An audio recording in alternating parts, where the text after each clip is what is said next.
Good evening हमारे प्यारे बच्चों। स्वागत है एक बार फिर से आपके अपने यूट्यूब चैनल लर्न विद एजे में। बच्चों, जैसा कि हम आपको बताए थे कि हम डायरेक्ट और इनडायरेक्ट स्पीच की सीरीज को शुरू कर रहे हैं।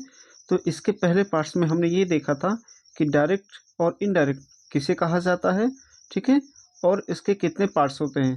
आज की वीडियो में हम ये देखेंगे कि यदि आपके रिपोर्टेड स्पीच में यदि कोई subject first person, second person, यदि थर्ड पर्सन का कोई है तो उसे आप रिपोर्टिंग स्पीच के सब्जेक्ट के अनुसार कैसे बदलेंगे, हम आज ये सीखेंगे आप, ठीक है। आगे की नेक्स्ट वीडियो में हम आपको ये बताएंगे कैसे डायरेक्ट स्पीच का टेंस इनडायरेक्ट स्पीच में जाता है, कैसे डायरेक्ट स्पीच में रहेगा तो क्या बदलाव इनडायरेक्ट में करना पड़ता है। सारे जो बदलाव जरूरी बदलाव होती हैं वे हम आगे के तीसरे पार्ट में देखेंगे, ठीक है बेटा। तो आइए ज़्यादा देर न करते शुरू करते हैं अपने वीडियो को शुरू करने से पहले हम आपको ये बता दें कि जो बच्चे हमारे इस चैनल पर नए आए हैं, सबसे पहले हमारे इस चैनल को लाइक, ज़्यादा से ज़्यादा शेयर और सब्सक्राइब जरूर कर देंगे और आपके जितने भी मित्र होंगे उन तक इस वीडियो को जरूर पहुंचाइएगा और बेल आइकन को जरूर दबा दीजिएगा ताकि हमारे आने वाली वीडियो का नोटिफिकेशन आपको जरूर मिलता रहे। तो आइए बच्चों शुरू करते हैं अपने वीडियो को।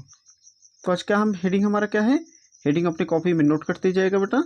डायरेक्ट स्पीच से इनडायरेक्ट स्पीच में बदलने के नियम हम क्या पढ़ेंगे आज, डायरेक्ट स्पीच से इनडायरेक्ट स्पीच में बदलने के नियम। देखिए बेटा ध्यान से हमारी बातों को पढ़िएगा। असर्टिव सेंटेंस को डायरेक्ट से इनडायरेक्ट स्पीच में बदलने के नियम के अनुसार, क्या बेटा, असर्टिव सेंटेंस को डायरेक्ट से इनडायरेक्ट स्पीच में बदलने के नियम के अनुसार सबसे पहले कामा के बाहर का परिवर्तन करते हैं। यानी बेटा आप किसी भी सेंटेंस को यदि डायरेक्ट से इनडायरेक्ट में बदलना चाहते हैं तो सबसे पहला जो बदलाव आप करेंगे इन्वर्टेड कामा के बाहर का जो भी वाक्य होगा उसमें बदलाव करेंगे आप, ठीक है।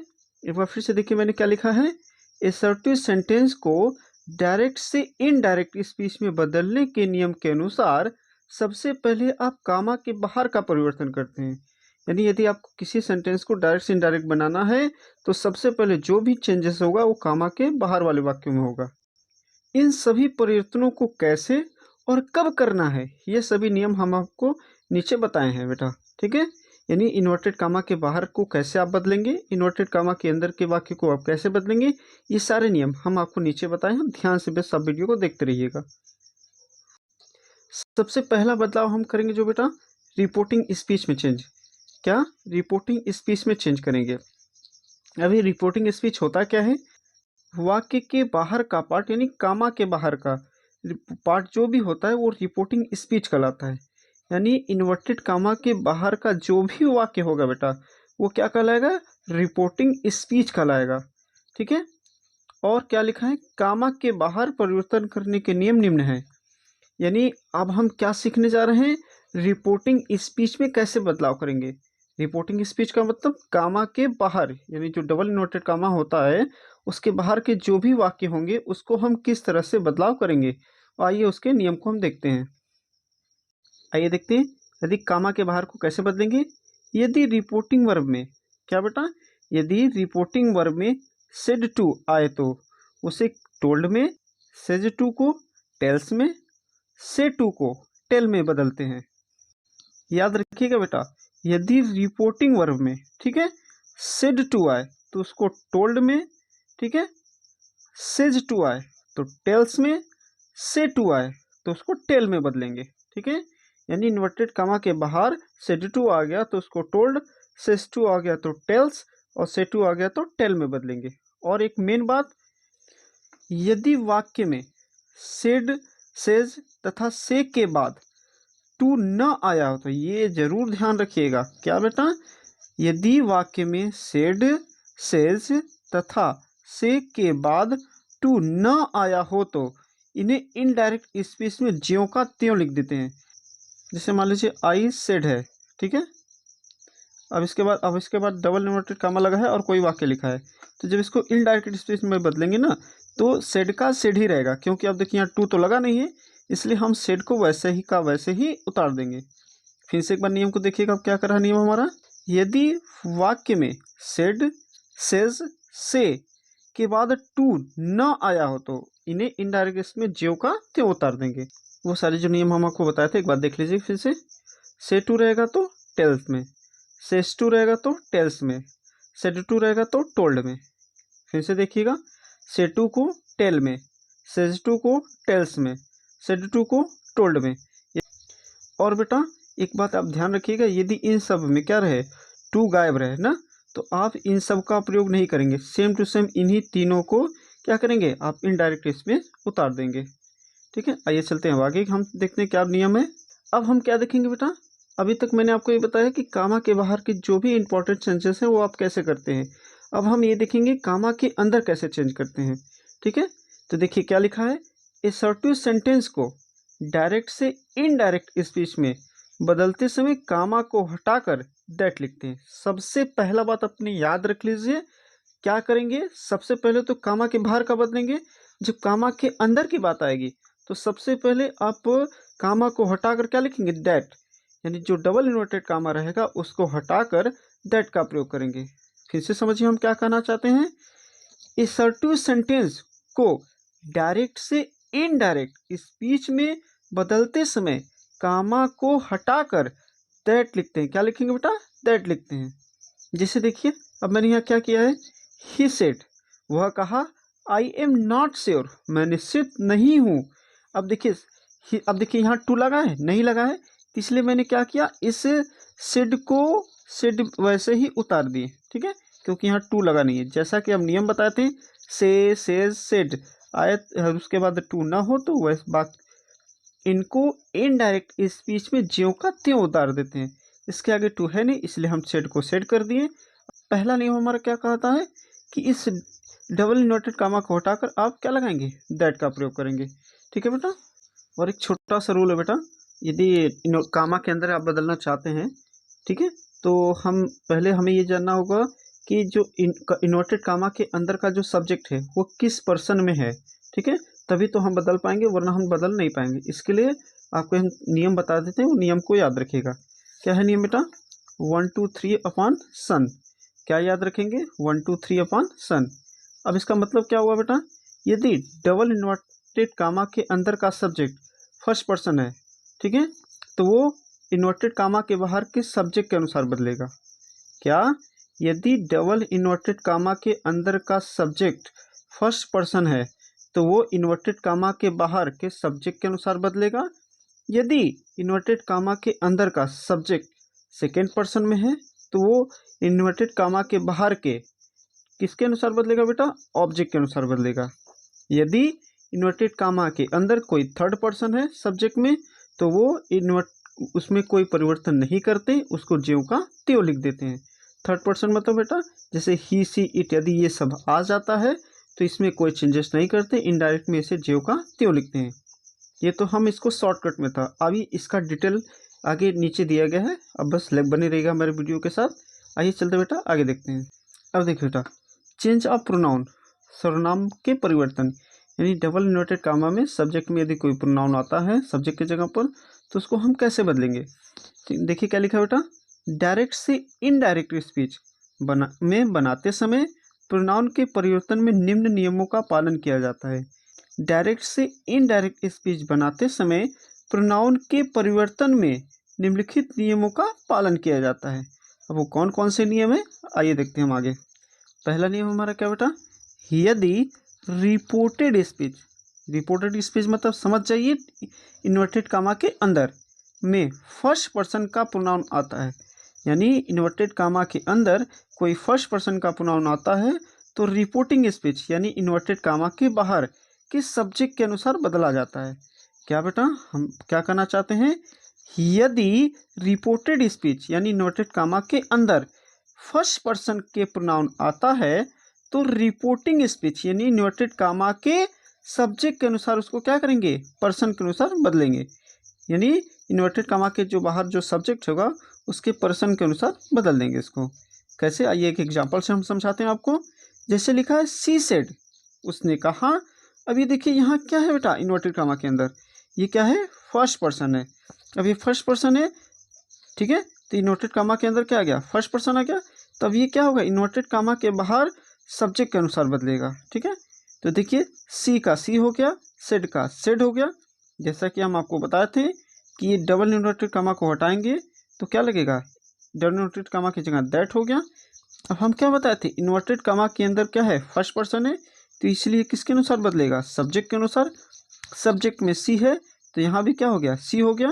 अब ये कौन सा टेंस था, प्रेजेंट कंटिन्यूस टेंस, तो जाएगा पास्ट कंटिन्यूस टेंस में। एम की जगह वॉज हो गया, राइटिंग की जगह राइटिंग हो गया, लेटर की जगह लेटर हो गया। इसको बेटा अगर आपको ऐसे नहीं याद होता तो बस ऐसे याद रखिए, यदि इन्वर्टेड कामा में कोई फर्स्ट पर्सन है तो इन्वर्टेड कामा के बाहर में वो सब्जेक्ट के अनुसार बदलेगा। ठीक है बेटा। अब आइए हम अपने दूसरे नियम की तरफ चलते हैं। अब देखिए बेटा हमारा दूसरा नियम क्या कहता है, यदि रिपोर्टेड स्पीच यानी इन्वर्टेड कामा के अंदर के वाक्य में कोई सेकेंड पर्सन प्रोनाउन आया है तो रिपोर्टिंग स्पीच इन्वर्टेड कामा के बाहर के ऑब्जेक्ट के अनुसार बदलते हैं। क्या बेटा, फिर से समझिए हम क्या कहना चाहते हैं आपको, यदि रिपोर्टेड स्पीच इन्वर्टेड कामा के अंदर के वाक्य में कोई सेकेंड पर्सन प्रोनाउन आया है तो रिपोर्टिंग स्पीच के ऑब्जेक्ट के अनुसार बदलेगा। इसको ऐसे भी याद कर लीजिए, यदि इन्वर्टेड कामा में क्या है, कोई सेकेंड पर्सन है तो वो इन्वर्टेड कामा के बाहर ऑब्जेक्ट के अनुसार बदलेगा। ठीक है, जो आपको हम नियम बताते हैं 1 2 3 अपॉन सन, वो याद रहे आपको। अब एक एग्जांपल लेते हैं जिससे आपको ये अच्छे समझ में आ जाएगा। जैसे देखिए क्या बेटा, Tina says to me you can invite me. Tina ने कहा तुम मुझे आमंत्रित कर सकते हो। तो देखिए टीना का टीना हो गया बेटा, सेज टू किस में बदल गया, टेल्स में बदल गया, क्योंकि इसके साथ टू लगा है। ठीक है, मी का मी हो गया। अब इस डबल इन्वर्टेड कामा को हटाएंगे, यहाँ लगा नहीं आप लगा लीजिएगा। जैसे डबल इन्वर्टेड कामा को हटाएंगे यहाँ दैट लग जाएगा। अब देखिए यहाँ क्या है, सेकेंड पर्सन है। क्या है बेटा, सेकेंड पर्सन है। जब सेकेंड पर्सन है तो ये सेकेंड पर्सन बदलेगा ऑब्जेक्ट के अनुसार। किसके अनुसार बेटा, ऑब्जेक्ट के अनुसार। ठीक है, तो अब यहाँ क्या है, ये सब्जेक्ट के रूप में है और यहाँ किसके रूप में, ऑब्जेक्ट के रूप में है। तो मी को भी हम क्या करेंगे, सब्जेक्ट के रूप में बदल देंगे। तो मी का सब्जेक्टिव रूप क्या हो जाएगा, आई। कैन का बेटा कुड होता है, इनवाइट का इनवाइट। ठीक है, अब मी ये देखिए कौन सा पर्सन है, फर्स्ट पर्सन। तो याद करिए फर्स्ट पर्सन किसके अनुसार बदलता है, ये सब्जेक्ट के अनुसार। सब्जेक्ट में क्या है, टीना, तो टीना क्या है, लड़की है, तो इसकी जगह हम क्या मान सकते हैं, सी।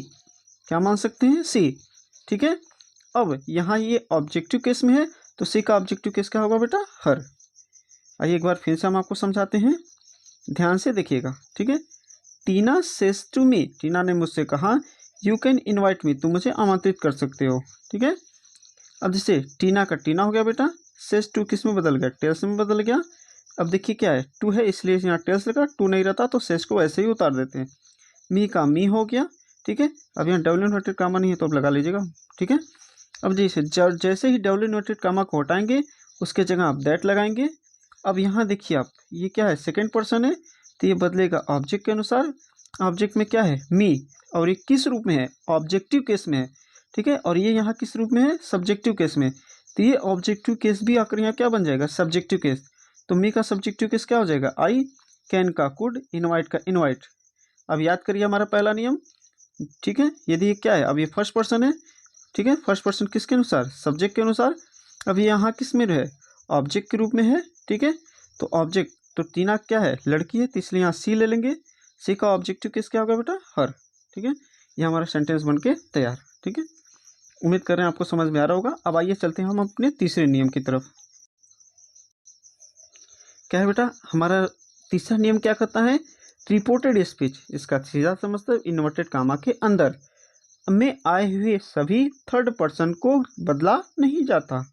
कहने का मतलब बेटा, यदि इन्वर्टेड कामा के अंदर कोई भी थर्ड पर्सन जैसे ही, सी, इट आ जाए तो उसको हम बदलते नहीं है। ठीक है, अब आते हैं एक एग्जाम्पल से हम आपको समझाते हैं जिससे आपको और अच्छे से समझ में आ जाएगा। जिससे क्या लिखा बेटा, my friend said he is a good postman. ठीक है, तो देखिए बेटा क्या है, माई फ्रेंड का माई फ्रेंड हो गया। अब सेड को यहाँ सेड लिखे, क्यों लिखे हैं, क्योंकि यहाँ टू नहीं है। टू नहीं होता तो चाहे सेड रहे, सेज रहे। ठीक है, जिनको हम ज्यों का त्यों उतार देते हैं। डबल इन्वर्टेड कामा को हटाते हैं तो इसके जगह पर दैट लगता है। अब ये देखिए क्या है बेटा, थर्ड पर्सन है। जब इन्वर्टेड कामा के अंदर कोई थर्ड पर्सन का प्रोनाउन हो तो उसके हम बदलाव नहीं करते, इसलिए ही का ही हो गया। अब इज कौन सा प्रेजेंट कंटिन्यूस टेंस है, तो ये जाएगा पास्ट कंटिन्यूस, इसलिए ही सिंगुलर है तो इसके साथ वॉज लग गया। और गुड का गुड रहेगा, पोस्टमैन का पोस्टमैन बेटा। ठीक है, उम्मीद कर रहे हैं आपको समझ में आ रहा होगा। अब आइए चलते हैं हम अपने चौथे तथा आज की वीडियो के अंतिम नियम के पर।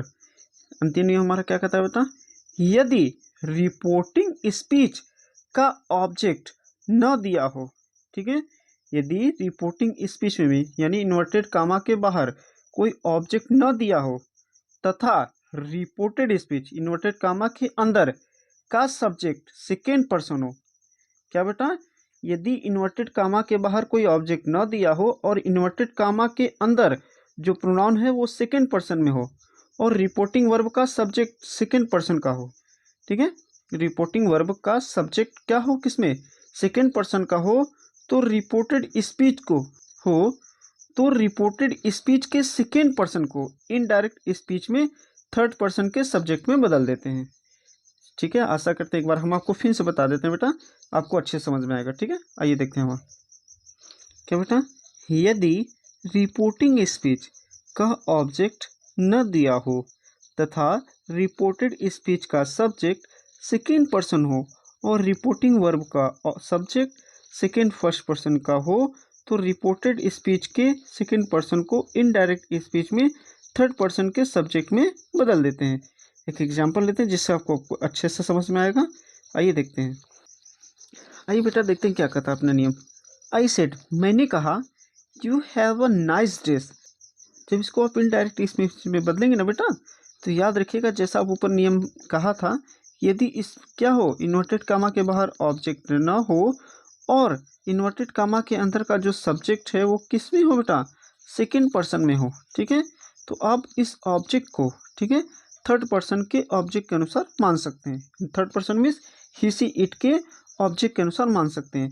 तो आप इस आई सेड न लिखकर आप इसको मानिए आई सेड टू हिम। ठीक है बेटा, अभी हिम है तो ये देखिए क्या है, ऑब्जेक्टिव केस में है, तो अब यहाँ क्या है, सेकेंड पर्सन है, तो सेकेंड पर्सन किसके अनुसार बदलता है, ऑब्जेक्ट के अनुसार। ठीक है, तो ऑब्जेक्ट के अनुसार यहाँ क्या है, हिम लिखा है, तो अब ये हिम क्या हो जाएगा, या तो ही, ठीक है, या तो हर है तो सी हो जाएगा, ही है तो हिम हो जाएगा। यहाँ प्रेजेंट परफेक्ट टेंस है तो हो जाएगा पास्ट परफेक्ट टेंस, ए का ए हो जाएगा, नाइस ड्रेस का नाइस ड्रेस। ये हमारा सेंटेंस बनकर तैयार हो गया बेटा। ठीक है, अगर ये हमारा वीडियो बेटा आपको अच्छा लगा हो तो इस वीडियो को लाइक, ज़्यादा से ज़्यादा शेयर और सब्सक्राइब करना ना भूलिएगा। और इस वीडियो को देखने के लिए आपका बहुत बहुत धन्यवाद। ऐसे ही मज़ेदार तरीके से इंग्लिश ग्रामर पढ़ने के लिए बने रहेगा हमारे और आपके अपने यूट्यूब चैनल @learnwithaj93 के साथ। तब तक के लिए नमस्कार, टाटा, गुड बाय, शुभ रात्रि।